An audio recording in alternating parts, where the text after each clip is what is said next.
ओम नमो भगवते वासुदेवाय नमः। स्वागत है आप सभी का मेरे YouTube चैनल पर। मैं हरिओम शर्मा आज आपको भीष्म पंचक की कथा सुना रहा हूँ। एकादशी से लेकर के पूर्णमासी तक प्रतिदिन आपको यह कथा जरूर सुननी है।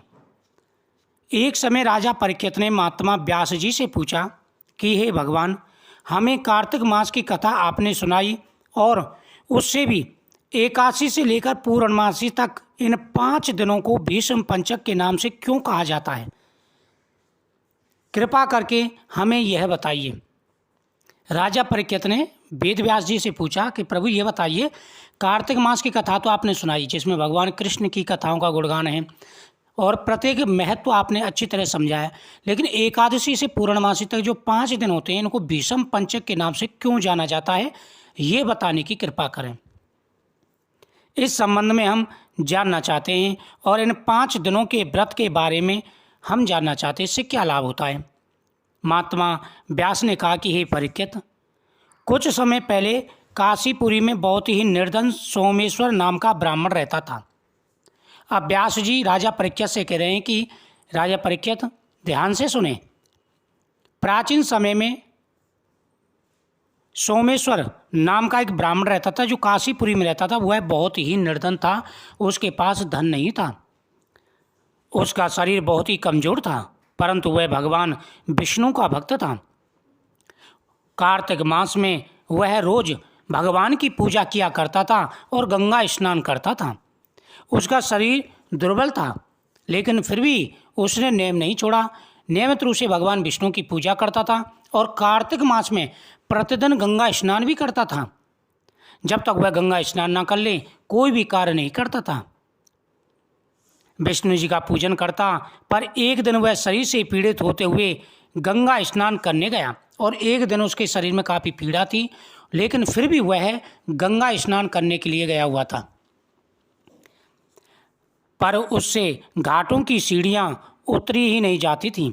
किसी तरह वह उतर कर गंगा जी तक तो पहुंच ही गया और गंगा स्नान कर वहीं पर बैठकर संध्योपासना करने लगा। और वह इतना परेशान था, दुखी था शरीर से कि वह सीढ़ियाँ भी नहीं उतर पा रहा था, लेकिन फिर भी उसने हिम्मत की, सीढ़ियाँ उतरा, गंगा जी में स्नान किया, वहीं बैठ कर के वह भगवान का पूजन करने लगा, संध्योपासना करने लगा। वहीं पर वृद्ध ब्राह्मण के रूप में भगवान अपने भक्त पर कृपा करने के लिए बैठे हुए थे।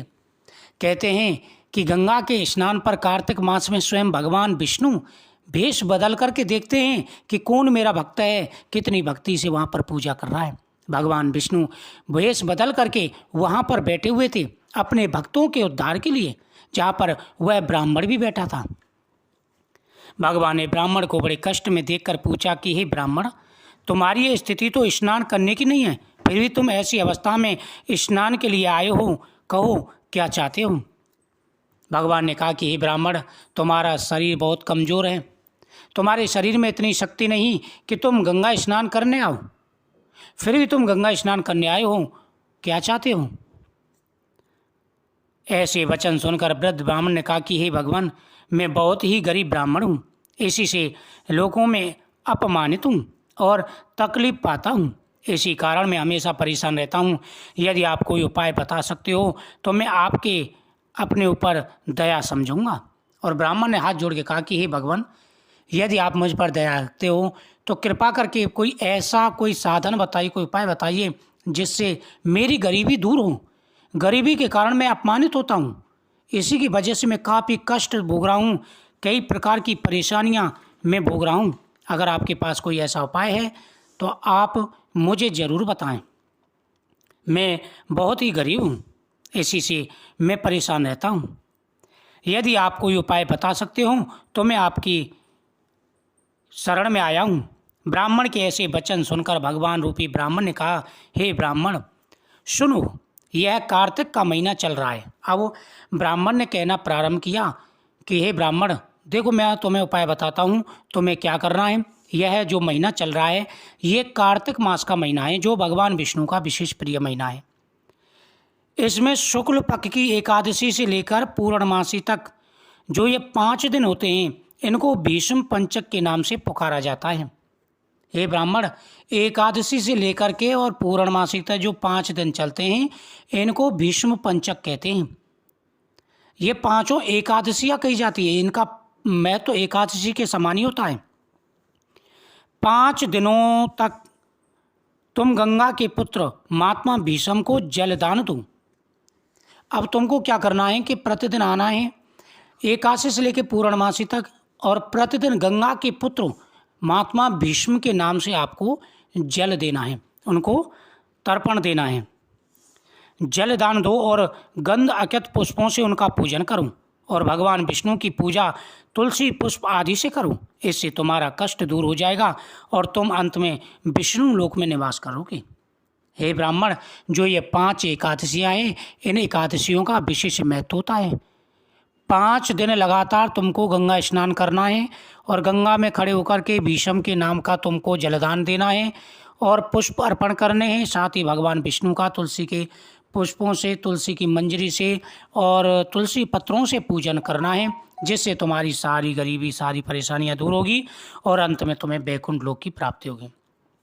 हे ब्राह्मण, महाभारत की लड़ाई में जब महात्मा भीष्म सरसैया पर सोए हुए थे, अब मैं तुम्हें बताता हूँ कि भीष्म पंचक का क्या महत्व है और क्यों ये भीष्म पंचक मनाई जाती हैं। महाभारत काल का युद्ध चल रहा था। महाभारत काल में 10 दिन पितामह भीष्म ने महाघनघोर युद्ध किया, जिससे भगवान कृष्ण क्रोधित हो गए। उन्होंने भीष्म को ज्ञान दिया, जिससे उन्होंने अस्त्रों का त्याग कर दिया और अर्जुन के बाणों से उनको सरसैया पर सुला दिया। वह सरसैया पर सोए हुए थे। उस वक्त अपने प्रिय अर्जुन को उन्होंने इस प्रकार का राजधर्म, व्यवहार धर्म ज्ञान उपदेश दिया। उस समय अर्जुन के सखा भगवान कृष्ण वहीं पर थे। जब भीष्म ने भगवान कृष्ण से कहा कि हे प्रभु, आप मुझ पर कृपा कीजिए। जब भीष्म से कृष्ण ने कहा कि हे पितामह, जो मनुष्य कार्तिक मास के शुक्ल पक्ष की एकादशी से लेकर पूर्णमासी से तुम्हारे नाम से जल देगा, भगवान श्री कृष्ण ने भीष्म से कहा कि भीष्म पितामह, जो व्यक्ति कार्तिक मास में एकादशी से लेकर पूर्णमासी तक प्रतिदिन तुम्हारे नाम से जल देगा, तुम्हारे नाम से पूजन करेगा और तुम्हें अर्घ प्रदान करेगा, वह पूजा मैं स्वीकार करूंगा और उसके सारे कष्टों को भी मैं दूर करूंगा। हे भीष्म, मैं तुम्हें यह वरदान देता हूँ कि यह 5 दिन भीष्म पंचक के नाम से जाने जाएंगे और जो तुम्हारे नाम से दीपदान करेगा, तुम्हें जल देगा, तुम्हारी पूजा करेगा, उसकी पूजा को मैं स्वीकार करूंगा और उसके सारे कष्टों को मैं हर लूँगा। अतः हे ब्राह्मण, तू इस भीष्म पंचक में महात्मा भीष्म का पूजन कर। इसके करने से सब कष्ट दूर हो जाएंगे। इसके बाद ब्राह्मण ने भीष्म पंचक का व्रत किया और सब सुखों को प्राप्त करता हुआ अंत में वैकुंठ लोक को गया। इसलिए कार्तिक मास में महात्मा भीष्म का व्रत करना चाहिए। इससे सर्वानंद होगा, अंत में मोक्ष की प्राप्ति होती है। जीवन में आ रहे सारी दुख और परेशानियां दूर हो जाती हैं। भीष्म पंचक का यह व्रत और यह दिन बहुत ही महत्वपूर्ण है। मंदिर में 5 दीपक प्रतिदिन जलाएं। जलते हुए दीपक में आप तिल का तेल डालें, भीष्म के नाम का जलदान करें। इससे आपकी सारी परेशानियां, सारे दुख दूर होंगे। वीडियो को शेयर करें, चैनल को सब्सक्राइब करें।